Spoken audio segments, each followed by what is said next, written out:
Hi, I'm Jeffrey Parker, and welcome to the world of Jeffrey Parker Interiors. Today we have a very special tour with the Vice President, Martin Grubman, of P.E. Guerin, down on Jane Street in New York City. Guerin, which was founded in 1857, is one of probably only two very top-level custom hardware manufacturers in the entire world. Martin, tell us more about P.E. Guerin. I want to welcome you to come today. Thank you. We started in 1857. P.E. Guerin actually came over from Brittany, France, and in 1857 he opened up shop downtown in Manhattan. We were in 3 different locations for the first 35 years, and then in 1892 we moved here, and we've been here ever since. We basically have 2 lines of hardware. We have a stock line and a made-to-order line. The stock line are pieces that we make primarily at our foundry in Valencia, in Spain. We bring those parts over here, we do all the finish to them, and then sell them. The made-to-order material, though, we literally make upstairs, which is what you're going to see today. And this is a very exciting process. You're actually going to see the moment from making the molds for each particular casting. Every time a piece of hardware is cast, a mold has to be newly created.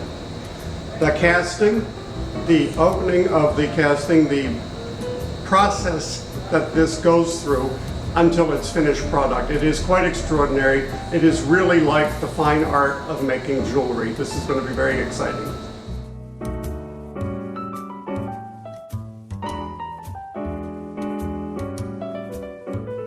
So we're in the main showroom space of P.E. Guerin here, where there are an enormous amount of samples to choose from.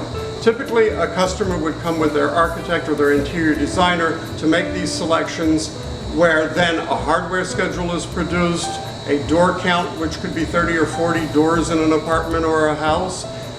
All of the selections are itemized, and a total list is compiled.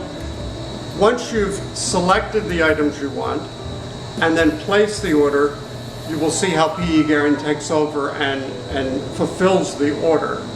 It's important to know that while P.E. Guerin is from the 18th century, essentially, in its origins, they have equally as beautiful, very contemporary and modern selections of hardware, things that are Art Nouveau, things that are Art Deco, things that are from mid-century modern castings, and the world is really your oyster here. Anything you can imagine can be created for your project. As you can see here in this selection of stock material, most of this is transitional or simple material compared to a lot of the fancier patterns that we do. Mm-hmm. The pattern room is typically where Martin and his staff would come back to select the various components of orders that are now placed.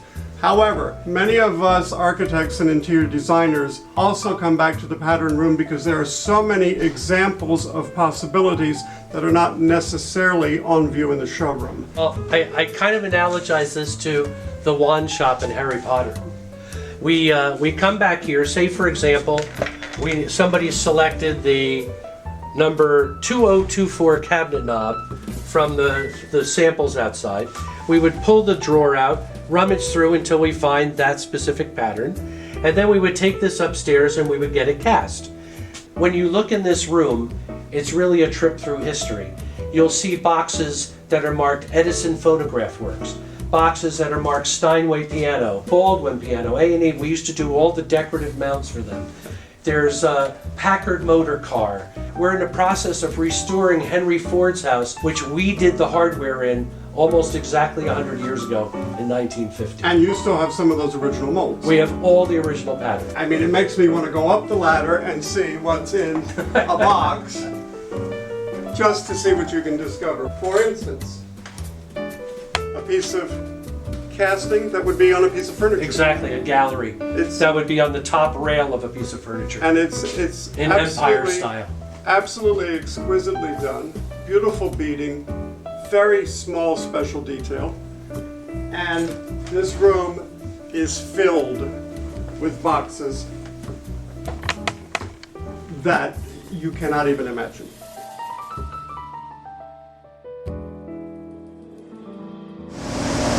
The front 2 molds that you see here are unbaked molds that have not been poured yet.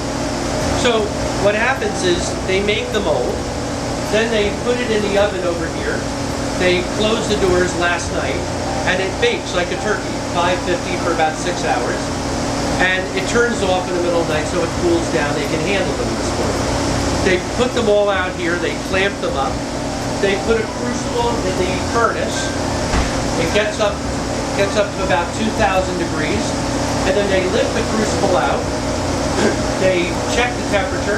They skim the slag off, which is all the impurities that float to the surface, and then they pick it up and they pour it into all the different molds. And this crucible starts filled with solid components of metal. Correct. Are they blocks or? You can either use ingot, which are over there, or scraps from the last pour. Right. So this solid metal goes into the crucible, goes into the fire, becomes molten like lava. Correct. So that it is pourable. And what temperature does that metal have to be? About 2,000. 2,000 degrees. Just under 2,000 degrees. And then that is poured. Now what's the magic of 2,000 degrees? When you have smaller pieces, you want to make sure that the metal is fluid enough that it'll go into all the little crevices. But you want to pour as close to solid as possible, so it reduces the cooling time and less time for it to suck in, or what we call shrink. So when you do larger pieces, you want that to be cooler so that it reduces the cooling time. For the smaller pieces, you want it to be more fluid so it flows. So in a sense, you could say that if the metal was too molten, the temperature of the molten metal was too hot, it would actually become too unstable for a successful cure. Correct. So now what we're going to do, we're going to have them open a mold that we just poured this morning.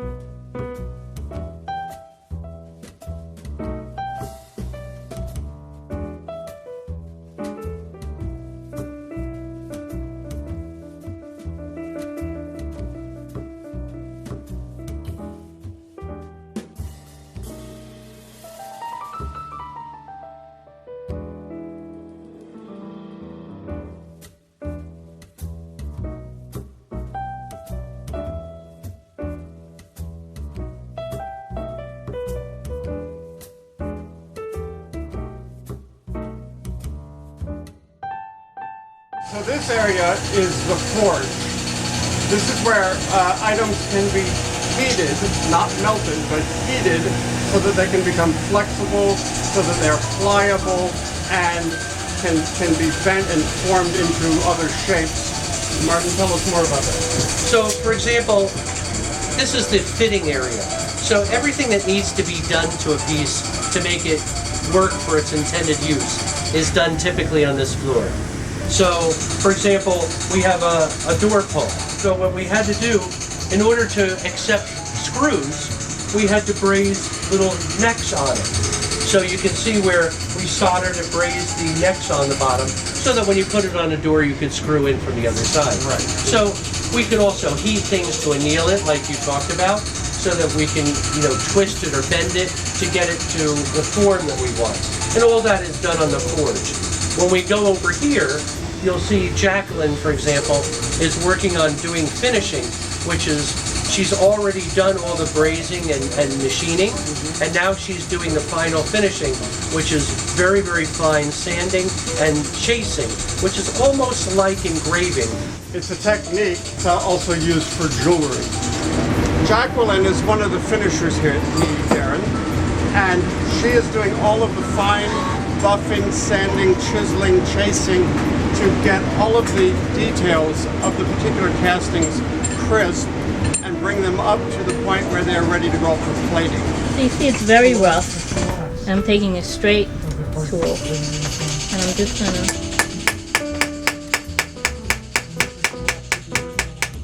Now this is called tracing, when she just redelineates the design. Then after she gets it traced, it would go and get polished, come back out, and then she would do the matting. And the matting is where it really comes to life. And explain what is matting. Matting is actually putting the different, embossing the different textures into the metal. But at the same time as you're doing that, you can also make it look ruffled on the edge. You can lift the metal up so it looks more like it's lifelike, like it's laying three-dimensional. Right. Now, even though it's not at the stage that I would normally put a texture on, I'm just going to show you how the difference is once Right, like this wasn't finished. Right. Polished.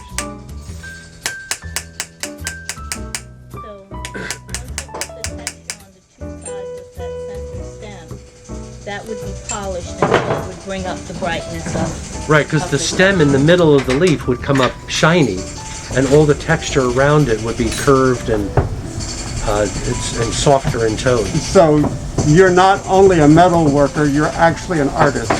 Oh Yes.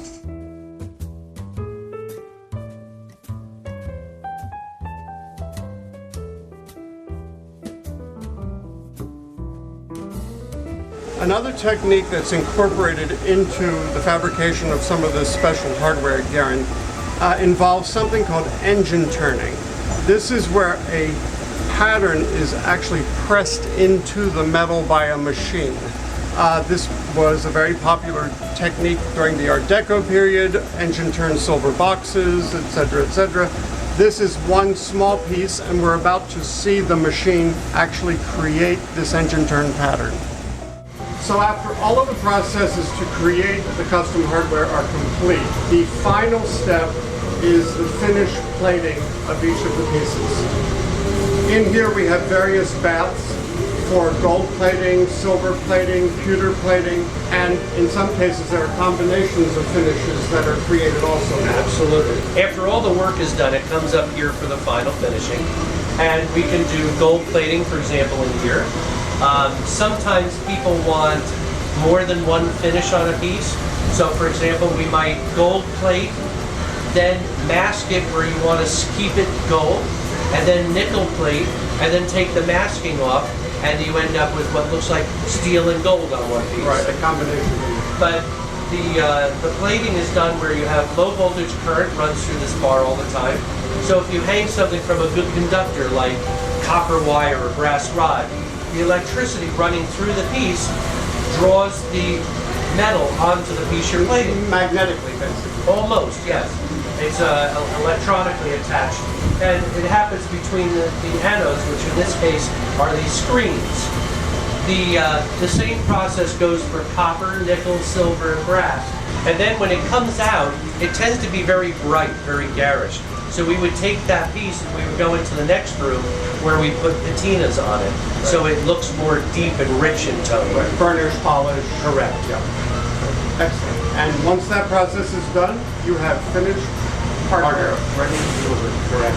Excellent. So now that you've seen the process, this is what the final product looks like. All of this amazing detail, it's all hand done, hand chiseled. It is just extraordinary artwork. It has a gorgeous feel to your hand, with beautiful sink taps for a powder room or a bathroom, multiple finishes available. This is what makes P.E. Guerin one of the most extraordinary places in the world for hardware. So Martin, I'd like to thank you so much for giving us this very special tour of this artisan factory, P.E. Guerin, here in the heart of New York City on Jane Street. It's been an amazing experience to see how jewelry for the home is created. Thank you for coming. Thank you very much. Again, we hope you've enjoyed another glimpse into the world of Jeffrey Parker Interiors, and we look forward to seeing you again soon.